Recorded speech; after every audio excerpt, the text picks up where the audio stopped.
With that being said, you big dummies, you getting paid now. Right. Everybody now has an opportunity to pull up their chair and have a seat. Some of your peers, they will recognize, her game, but they won't recognize her impact. Right. How can you separate the two? It's kind of hard, right? And I used, Jax, you're absolutely right. And I was like, come on, you big dummies. For over a year, a shadow of doubt and outright hostility has loomed over WNBA rookie sensation Caitlin Clark. Whispers turned to shouts, accusations flew like fastballs. Was she overrated, too young, a media creation? It felt like a coordinated campaign to diminish the shine of basketball's newest star. Sheryl Swoopes, a legend in her own right, led the charge, launching bizarre and often inaccurate critiques that left fans bewildered. Would anyone with real authority step into the fray and defend Clark against this relentless tide? Then, from an unexpected corner of the court, a voice echoed, clear, powerful, and undeniably legendary. It wasn't just any voice, it was Cheryl Miller, a name that commands respect in the hoops world, who stepped into the spotlight delivering a verbal knockout that silenced the naysayers and unveiled a surprising twist in the Caitlin Clark saga. Get ready, because this story is about to take an exciting turn. 3-time Player of the Year, 2-time National Championship, 2-time Tournament MVP, first woman to dunk in an organized game, gold medalist. Thank you for making time. Welcome to the show, Cheryl Miller. Let's also talk about how much more experience that gives you over other players coming in, right? So people say, dang, like he or she's killing them, but you have a 25-year-old playing against a 20-year-old. Sheryl Swoopes' critiques of Caitlin Clark weren't just mild disagreements, they were a series of head-scratching attacks that started even before Clark laced up her WNBA sneakers. It kicked off with a truly strange claim. Swoopes bizarrely suggested Clark was a 25-year-old playing against 20-year-olds during her record-breaking college career at Iowa. The reality? Clark was 22, a standard age for a college senior, but Swoopes wasn't done. Next came the accusation of being a selfish volume shooter, with Swoopes boldly exaggerating that Clark was hoisting up 40 shots a game. The actual number? A far more reasonable 22.7. And as Clark approached the NCAA scoring record, Swoopes shifted tactics again, casting doubt on the legitimacy of the achievement, hinting it was somehow less valid because of extra COVID eligibility years Clark barely even used. It was a baffling and relentless stream of misinformation, leaving many wondering what was the real motive behind these strange accusations. Clark right now probably takes about 40 shots a game. Carry on. I know you like that. Hell yeah. I said that because when she comes to the league, regardless of what team she goes to that has vets on that team, she probably ain't gonna get 40 shots a game. You asked me about Caitlin. If you're going to break a record, to me, if it's legitimate, you have to break that record in the same amount of time that player set it. Okay. Right? So if Kelsey Plum set that record in 4 years, well, Caitlin should have broke that record in 4 years. But because there's a COVID year, and then there's another year, you know what I mean? So she's already had an extra year to break that record. So is it truly Let's a broken peel back record? the layers of distortion and look at the cold, hard facts. Swoopes' claims simply crumbled under scrutiny. The 25-year-old jab was easily disproven with a simple fact check. Clark's age was public knowledge. The 40 shots a game exaggeration? A gross distortion of reality, and ironically, Swoopes herself wasn't far behind Clark in shot attempts during her own college days. Talk about hypocrisy. And the record controversy? Completely unfounded, as Clark shattered the scoring record within the standard 4 years of college play. It began to feel less like legitimate analysis and more like a deliberate effort to tarnish Clark's accomplishments, raising eyebrows across the basketball community. But the inaccuracies didn't stop there, and the basketball world was starting to take notice of this pattern of negativity, sensing something was amiss. Didn't say she wouldn't be good. What I said was I didn't think Caitlin or Angel would come into the league and dominate immediately, which I don't think either of them did. Respectfully, there is absolutely no way, even when we're trying to sit here and play semantics about dominating, there's no way that anyone could ever leave this season in saying that both Caitlin Clark and Angel Reese didn't dominate. You would have to further explain what dominance means for you to not sit here and say that a player who is leading the league in assists while averaging 19 to 20 points didn't dominate that season. Perhaps most. I've known Cheryl since she was in college. I helped do her shoe deal with Nike in 1993, took her to her first SBs. I've known Cheryl, I've coached her, have a lot of respect for her. I called her when Caitlin was still playing at Iowa and she had just broken Maravich's record. And it was all over the place, as you and I have discussed, that there was this quote by Cheryl that said, Caitlin was, 25 years old. She was, however old, 24 years old. She was a fifth-year senior. Right. She was taking 40 shots a game. Her records were illegitimate. The impact of Swoopes' words wasn't just confined to podcasts and social media. It bled into the real world of broadcasting. Her persistent spread of misinformation eventually had tangible consequences. The growing unease with Swoopes' commentary reached a point where action was taken. She was notably removed from broadcasting an Indiana Fever game, a significant and telling move that signaled the WNBA's discomfort with her one-sided narrative. Taking her place was Nancy Lieberman, another towering figure in basketball history who offered a dramatically different perspective. Lieberman didn't hesitate to publicly correct the record, calling out the factual errors being circulated about Clark and underscoring the importance of accuracy over personal bias. It was a stark contrast, a clear shift in tone, and a signal that the tide might be turning away from negativity and towards a more balanced and truthful portrayal of the rookie sensation. I got off the treadmill and I called her as a friend and I said, you can say whatever you want. You can have your own opinion about anybody, but you do have to get the statistics right. I mean, facts matter. And if you just get ahead of this and just say, hey, I made a mistake on my numbers, then this thing is over and everybody respects you for your opinion. And, you might like Boston. I might like the Yankees. It's okay to have difference of opinions. Well, she got upset with me on the phone, and I was like, Cheryl, I'm not doing anything to hurt you. I'm just sharing. We're talking. And so our relationship it pretty much is not happening at this point. I tried to talk to her at the Final Four. Right. She didn't want to talk to me. My life's going to be good or great with or without Sheryl Swoopes in my life. Jax, you're absolutely right. And I was like, come on, you big dummies. Is she getting hyped? Yes. Yeah. But she was in the backyard. She was putting in the same time, sometimes maybe more than you were. Right. I can't fault her for what she was given. Just when it seemed the narrative surrounding Clark was locked in a cycle of negativity, Cheryl Miller stepped onto the set of the All the Smoke podcast, ready to ignite a spark of truth. And she did not mince words. Asked point blank about the relentless criticisms Clark was facing, Miller unleashed a response that reverberated across the internet. Come on, you big dummies! The studio audience erupted in cheers. But Miller's statement was more than just a catchy soundbite. She passionately defended Clark's unwavering work ethic, emphasizing that Clark had earned her place and deserved the recognition she was receiving. This wasn't just another commentator chiming in. This was Cheryl Miller, a Hall of Famer, a coach, a true icon of the game, directly and decisively calling out the haters and dismantling the flimsy foundations of their arguments. It was a moment of pure, unfiltered honesty, delivered with the force and precision only a legend could muster. Look, as much as she was given, you can't tell me if that door would have swung the other way where she didn't live up to the hype. Right. Come on, folks are still waiting for it to fall. Exactly.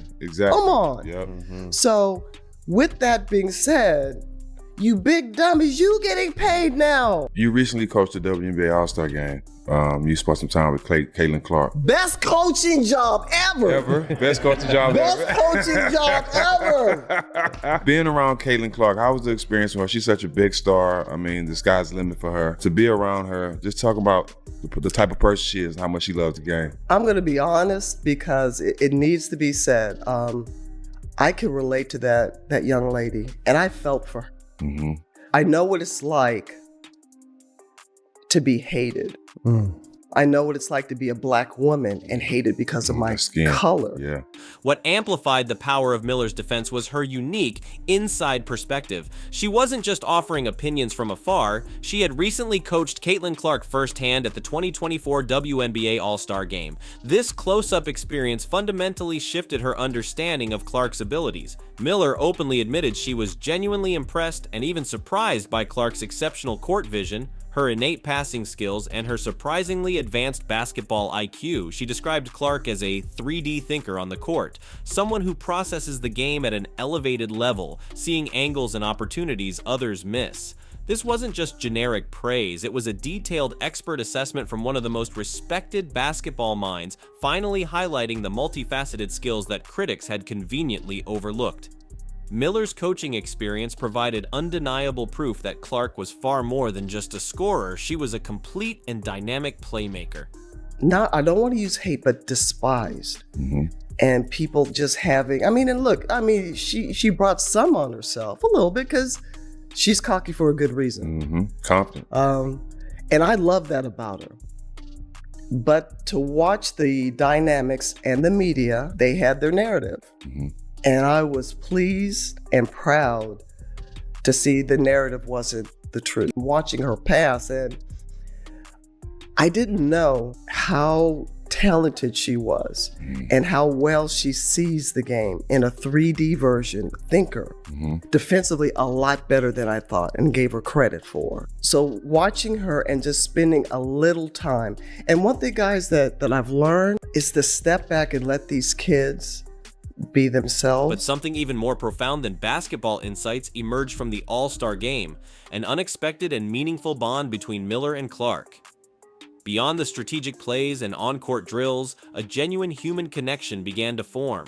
When the Indiana Fever finally secured their hard-fought first victory of the season, Miller's reaction went beyond simple congratulations. It was deeply personal and supportive. She embraced Clark in a heartfelt hug, offering words of encouragement and validation that resonated deeply with the rookie. Miller, with her years of experience in the spotlight, seemed to sense the immense pressure and isolation Clark might have been feeling amidst the constant criticism. This wasn't just a typical coach-player interaction, it was a moment of genuine empathy and mentorship, hinting at a powerful relationship that was just beginning to blossom. He was getting hit with everything left and right, and I just said, I hugged her, I said, I'm so proud of you. I go, savor this. Use this as a formula. I said, but keep being you.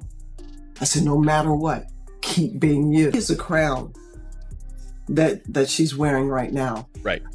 And it wasn't something that she anointed herself. It's something that's been placed on her head. And I hope people understand that. But it's everything that she's dealing with. Cheryl Miller's voice resonates throughout the basketball world. Her Hall of Fame legacy speaks volumes, but her support for Clark carries an even deeper significance.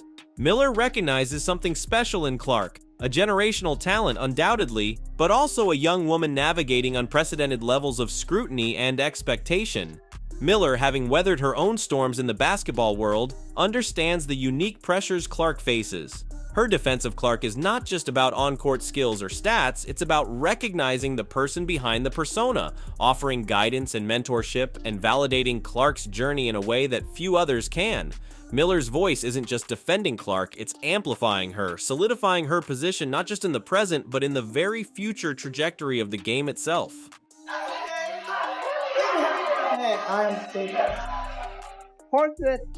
And I gave her the biggest hug that I could. And when she saw me, she's like, oh man, finally somebody I see that's on my side.